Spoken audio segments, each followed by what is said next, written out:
Well, hello everybody and welcome to Lunch Break Live, real talk about obesity, food addiction, recovery, and what's really eating you.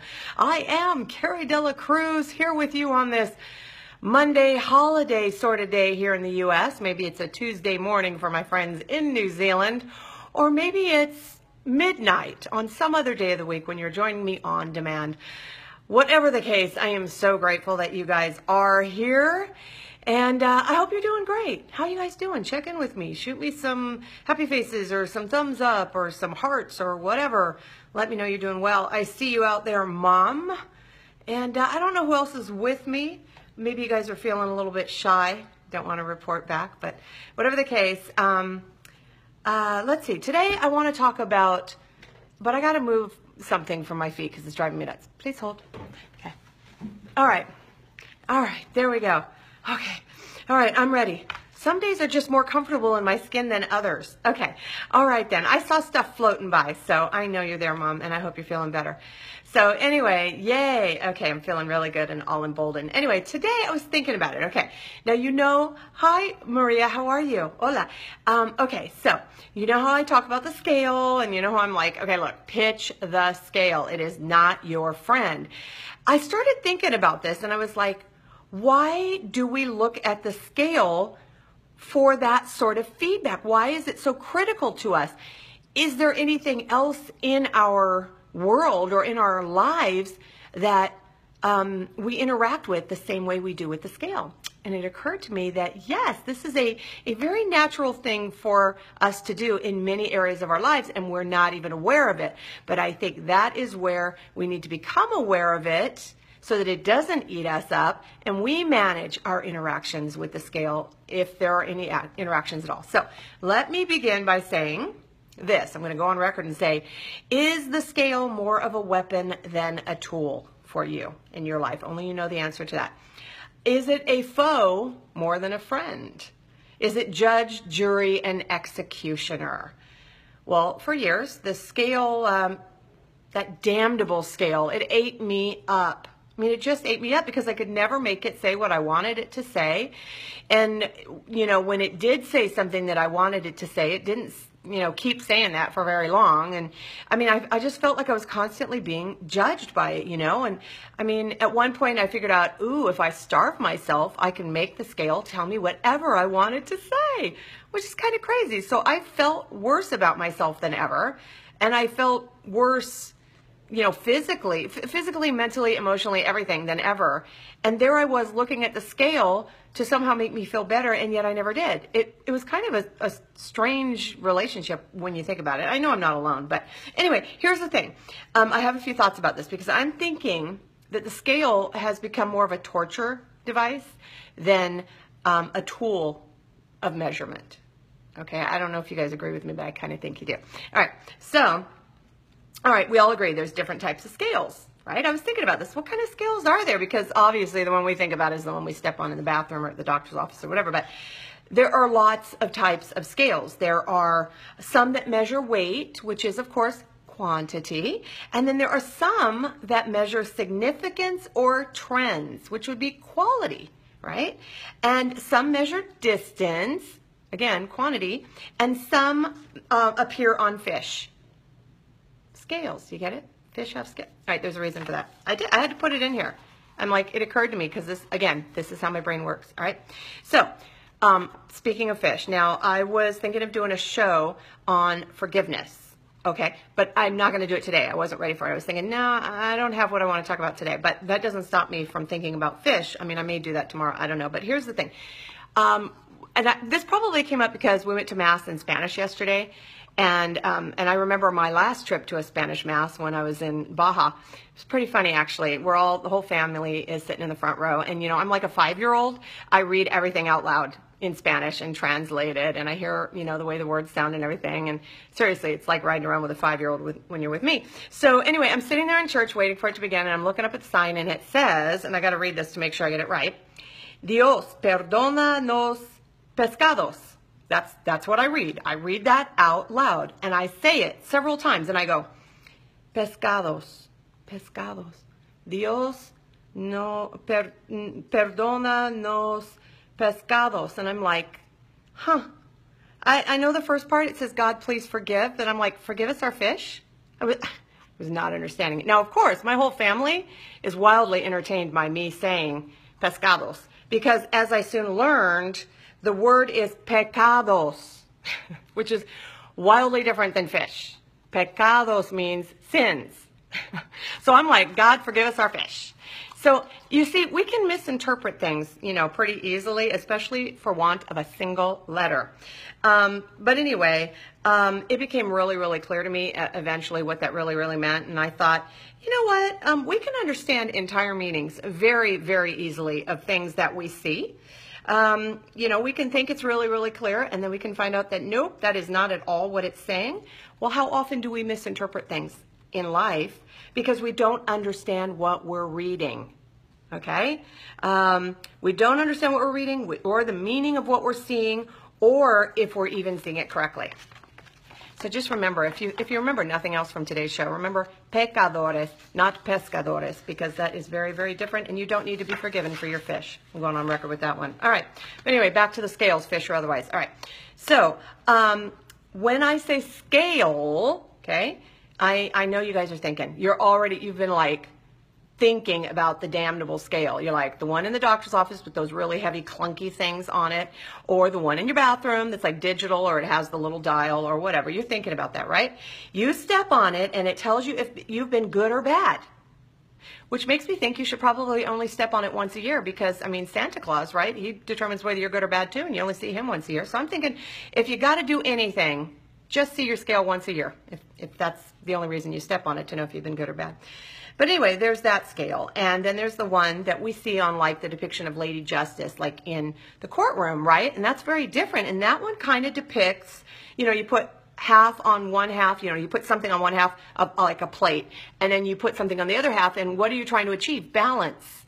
You're trying to achieve balance. So while it is used to weigh or measure something, the ultimate goal is to achieve balance. I'm going to take a little off this, put it over here, a little off this, put it over here until I get balance. That really is the goal. You don't want it to be imbalanced, right? Interesting. Okay. And then there's a scale of 1 to 10. You guys ever think about this one? 10 being best, 1 being worst or not so best, right? And that's the one where you are judged, or you get to judge others on how well you or someone else did. And you look for lots of 10s, because if you get lots of 10s, you're good. And if you get lots of 1s, you're bad, which is why many, many people don't read those surveys, because they don't want to know if someone thinks they're bad. Even if only one person gave them a 1 and like 900 gave them 10s, they're going to get hung up on that one person. I must be bad to that one person. Even if you were good to those 900, it really doesn't matter. I've known a lot of people who do not want to read their reviews, and I'm thinking, well, why do it then? But anyway, I digress. All right. So maybe it's like a scale model, like not, have you seen that, not to scale? So it's like a little train set, or like little green army man or something like that. It's like a scale, meaning it's a fraction of the actual size. It's not at 100%, or it's not actual, right? Okay. So, or maybe it's on a map, where 1 inch equals 1 mile. You guys have seen that one, right? Which is why I don't think you should budge an inch with your recovery, because you will take a mile. You may quote me. All right, so there's that. There's the map. And then there's the musical scale, which I cannot explain because I'm not a musician. However, I can tell you this. It's very pretty to look at. And when I see the notes up higher, like up on the higher lines, that tells me that I'm probably not going to be able to reach that note, because I don't sing high. I'm an alto, not a soprano. And when it's lower, that means I'm going to have a shot at hitting it, okay? That's all I know about that scale, all right? It measures something. I don't know exactly. Sometimes it's like 4-4 measurement, or I don't know, but it's got the number 4 in it. Anyway, so scales tell us high, scales tell us low, right? You guys agree? I'm building a case. Hang with me here. They tell us how high or low, how far, how effective, how balanced, and how slimy something is, at least in the case of fish. But again, I'm done with fish. All right, I believe that we have learned to consult them for our value. That's kind of a bold statement. I think we look at the scale to determine our value. Like when we're at the Weight Watchers meeting, right? And we're standing in line and we're edging closer, inching closer to the scale. And what do we want? We have our little book in our hand, and we are hoping we'll get a sticker and a cheer. Yay, I did good this week. The scale just confirmed that I am good. Or I was bad this week. Gee, I hope the scale doesn't tell me I was bad. I hope the scale lies and doesn't show how bad I really was. Or we know we were bad and we get on the scale, but it says we're good and we're like, ooh, I wasn't that bad. I must be good, so I can keep doing what I was doing. Very confusing information, don't you guys think? All right, so why is it so hard to give up on the scale? Because I keep telling you guys to stop, and you know how destructive it can be because you know that you're not using it the right way. Some of you are, okay, I get it, but by and large, you're not using it the right way, and you know it. So why is it so hard to give up on it? Okay, this is what occurred to me this weekend. And again, this is how my brain works. All right. Are you one of the people that habitually looks at your watch, right, on your wrist, before giving someone an answer to something? Do you guys do that? Have you ever done that where someone asks you a question, you're like, why are we doing that? Why are we looking at our watch to give someone an answer that may or may not have anything to do with time? Kind of interesting, right? Maybe you're the generation that doesn't have a watch and you're like, a watch? What would that be? And I don't mean an Apple Watch. So maybe you look at your phone. Do you guys pick up your phone and look at your phone for answers, right? Even though it may have nothing to do with time, but you're looking at your phone, okay? You're looking at it for confirmation of something or explanation or verification. So you're not always looking to that phone or that watch to reflect time at all. You're looking at it for some other confirmation or enforcement, right? You're not even using it the way it's intended. All right, so how about this? Let's say you're tired and you look at the clock, whatever it is. You look at the clock because you want to see why you're tired. Isn't that true? The clock says 6 a.m. and you're like, well, no wonder I'm tired. It's really, really early. Or you look at the clock and it's like 1 a.m. and you're like, well, no wonder I'm tired. It's 1 a.m. But we look at the clock to confirm why we're tired, even though we know we're tired. And what happens if the clock doesn't tell us what we expect it to tell us? Like, you know, let's say it says it's 8 a.m. We're like, well, I don't know why I'm so tired. It's not that early. Or let's say it's 10 p.m. Well, I don't know why I'm so tired. It's not that late. Do you see that? Do you see how we look at the clock to either justify or rationalize, you know, or confirm what we're feeling, or to set us straight? I shouldn't be feeling that way because the clock says I shouldn't. I mean, have you guys ever done that, or am I alone? I don't know, maybe. All right, or maybe you're getting ready for work and you want to know what time it is, right? And you're like, because you don't want to be late, and the clock tells you that it's not as late as you thought it was, and you're like, oh, I've got plenty of time. I'm okay. I'm good. Have you ever said that? Oh, I'm good. I got a lot of time. I'm not going to be late. Or, oh my gosh, where did the time go? I'm going to be late. I'm so bad. Immediately, because of what the clock is telling you, you're good or you're bad, right? You know, or damn, I overslept again. There's that one. All right. So the translation is, if the clock tells you something that reinforces what you want it to reinforce, you're good and it's good. But if it tells you something you don't want to know, I'm running late, it's way too early, or it's way too late, or whatever it is, you're looking at the clock to reinforce that behavior for you, or to confirm what you already knew. See where I'm going with this? All right. All right, I'm tired because the clock says I should be tired. I'm good because I won't be late. I'm bad because I will be late. I've wasted too much time. I'm running out of time. Clocks. So, is it a weapon or is it a tool? You guys have to decide that, all right? How about the weather? This one's pretty fun. I love this, all right? So, I don't know about you, but I love to talk to my phone, and I can't use my phone's name, or it will try to help me in the middle of this broadcast. So I'm not going to call my phone Siri. I'm not going to call her that, okay? I'm going to call it phone. So, here we go. Hey, phone, what's the current temperature? It's 55 degrees. Oh, no wonder I'm cold. See, right? It's 55 degrees. Hey, phone, what's the current temperature? It's 85 degrees. Oh, no wonder I'm hot. Hey, phone, will it be cold today? It doesn't look like it. The low will only be about 65 degrees. Now, if you think 65 degrees is cold, your phone has just told you you shouldn't be cold, because that's not cold. According to whom, I'm not sure. But that is what my phone often tells me. Hey, phone, will it be cold today? Yes, it looks like it's going to snow. The low will be 25 degrees. Oh, okay, well, good. Then I better brace myself because it's going to be really cold and I'm going to be miserable. Hey, phone, should I bring an umbrella? Yes, it looks like rain. Hey, phone, should I go to the beach today? Yes, it should be nice weather for a trip to the beach. 90 degrees. Hey phone, is it hot outside because I'm sweating? No, it doesn't feel particularly hot to me. It's only 79 degrees. 80 would be hot. Uh-oh, we have a problem here. I am sweating, and my phone just told me that I have no reason to be sweating because it's not hot. Now what do I do? My phone has now become a weapon and not a tool. The weather confirms why we are hot or cold. It tells us how to dress, where to go, but sometimes it asserts that what we're feeling doesn't make sense. In other words, I'm having a hot flash because it's not hot enough. I don't know why I'm having a hot flash. I can't be having a hot flash because it's not hot enough for me to be hot. That doesn't make a lot of sense. Have you guys ever done that? Or translation, I shouldn't be feeling what I'm feeling, or it's okay to feel what I feel. Have you guys ever done that? You know, you like correct the way that you feel based on what your phone or what the temperature, the thermostat in the house says, you know, and then that determines whether or not you should be feeling what you're feeling. Thermostat, same with thermometer. I don't feel good. Now the thermometer, okay? I don't feel good. Well, of course you don't. You have a fever. I feel fine. How could you feel okay? You have a fever. So now it's going to call into question the fact that you feel well because the thermometer just told you you have a temperature, so you shouldn't feel well. Are you getting confused yet?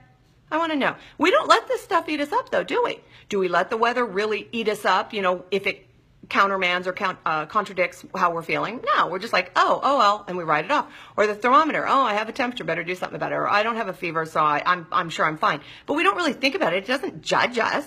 You know, usually we don't feel bad about ourselves because it's snowing outside. We may not like the snow, but, you know, we don't feel bad about ourselves. So why do we give the scale that much power over us? I got to know. For phone, thermostat, scale, how should I feel? Is it okay to feel how I feel? Should I feel like something's wrong with me? Am I a success or a failure? I think we give a lot of power to things that are intended to give us feedback. That's what we're calling them, feedback, okay? But I think it would be good for us to understand that it's really not feedback at all. It's really more information. Feedback is what maybe you ask a friend to give you. But, you know, your clock really not giving you feedback. It's giving you information, raw data. Same with the scale. Same with the thermostat. It should not, even though our phones put a spin on it and they want to, you know, tell us how we should be feeling, the reality is a number is a number, okay, and how we feel is how we feel. What we do with it is up to us. All right. What I used to do with the scale was very, very unhealthy. And I hear from you guys that a lot of you also use it as feedback instead of as data. Right? Does that make sense? And I gave it power over me to tell me what kind of a day I was going to have. You know, if it was a good number, then I was going to have a good day. And if it was a bad number, then I was going to have a bad day. And that is really a lot of power. And how is it that data can do that? Well, when you treat it like feedback, I guess.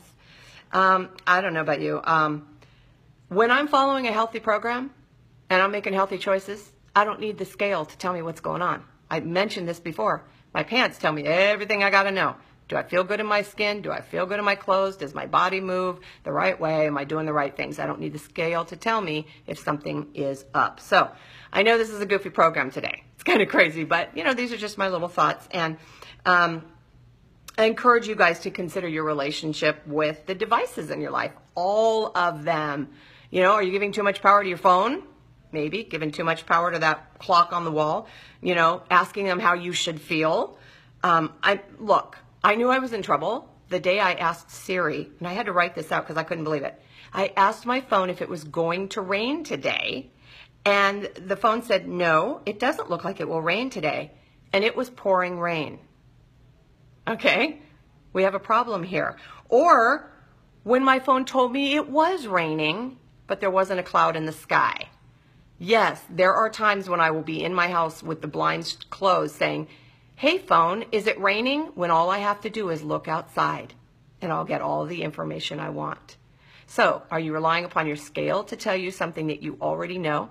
Just open the doors, open the windows, and look outside, and it will tell you everything you need to know. That's my opinion. Anyway, information is fine, judgment, not so much. So that's it. But then again, maybe you guys need to be the judge of that. So, all right, so that's it. That's my little show for the day. You never know what you're going to get with me. Oh!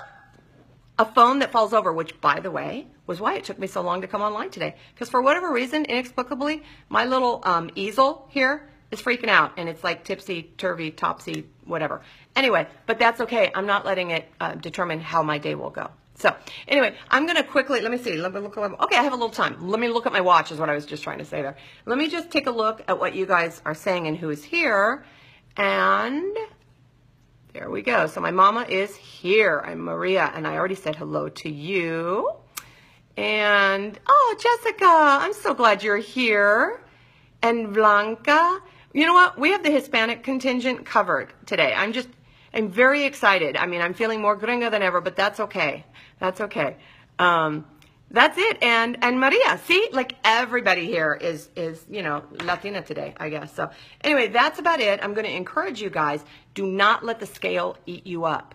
Do not let the clock eat you up. Do not let the, you know, your phone eat you up and make decisions for you. And you know, don't give them power to decide how you're going to feel or how you're doing, whether you're good enough, you know, whether you have a reason to be having a hot flash. Because, you know, if you ask me, you don't need to have a reason to have a hot flash. If you're just having one, you're just having one, and this too shall pass. So that's all. I'm going to let you guys go. Thank you for being here.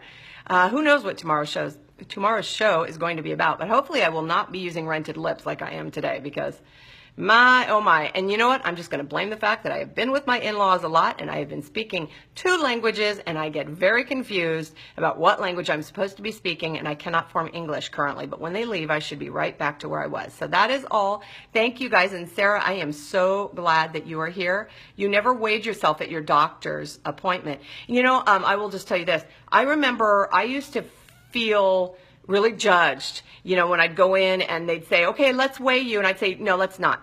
Yeah, let's not do that today. I don't want to do that. And they'd say, well, we just need to know what's going on. What do you mean you need to know what's going on? I'll tell you what's going on.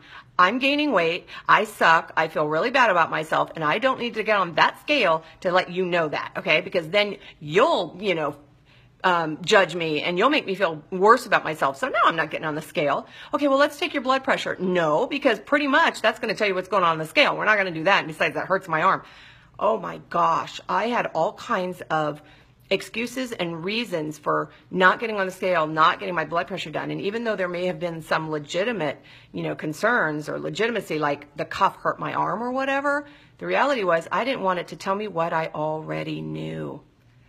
See, I didn't need to be on the scale. Now, the doctors, they're looking for trends. They're looking for spikes in weight gain or weight loss to see if something's going on. They're looking for trends. Have you been consistently gaining? They're looking at it as the disease of obesity, not as you being a bad person. But I interpreted each 10 pounds that I gained to mean I was a worse person for every one of those 10 pounds. And I didn't want the doctor to know that. So I'm going to leave you guys with that, and I will see you guys tomorrow. If you have any suggestions for a future program, I encourage you to share those with me. I'm always open to suggestion to hear what it is that you guys want to hear.